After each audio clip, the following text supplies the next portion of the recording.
नमस्कार. आज वृत्तपत्र विक्रेता दिन साजरा करण्यामागचा उद्देश असा आहे की डॉक्टर APJ अब्दुल कलाम म्हणजे मिसाईल मॅन यांनी आपल्या सुरुवातीच्या काळात म्हणजे पेपर वाटप करून जी काही पहिली कमाई झाली त्या पहिल्या कमाईतून त्यांनी आपलं शिक्षणासाठी खर्च चालू केला आणि त्यांच्या परिस्थितीतून त्यांची आज मिसाईल मॅन म्हणून ओळख झाली.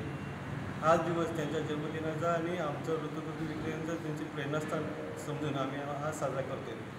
आता देशपातळीवर सुद्धा ह्याला मान्यता मिळाली की भारतीय वृत्तपत्र विक्रेता दिन म्हणून आज 15 ऑक्टोबर जाहीर करण्यात आला. वृत्तपत्र विक्रेता असा घटक आहे की ऊन वारा पाऊस किंवा कोणत्याही म्हणजे अगदी घरातल्या एखादी व्यक्ती जरी वारली किंवा सुखदुःख असू दे कोणतीही गोष्ट जरी घडली तरी कोणत्याही कशाचाही न विचार करता प्रत्येकाच्या घरात वर्तमानपत्र पोहोचवण्याचं हे काम करत असतात. त्यामुळं आज रोटरी क्लबने आम्हा सर्वांना म्हणजे वृत्तपत्र विक्रेत्यांना एक आमच्या सपत्नी सगळ्यांना बोलवून आम्हाला एक सत्कार केला. आजच्या या शुभदिनी साजरा केला त्याबद्दल रोटरी क्लबने आम्हाला जे मान दिला आमच्या कुटुंबियांना जे मान दिला त्याबद्दल फार फार आभार. धन्यवाद.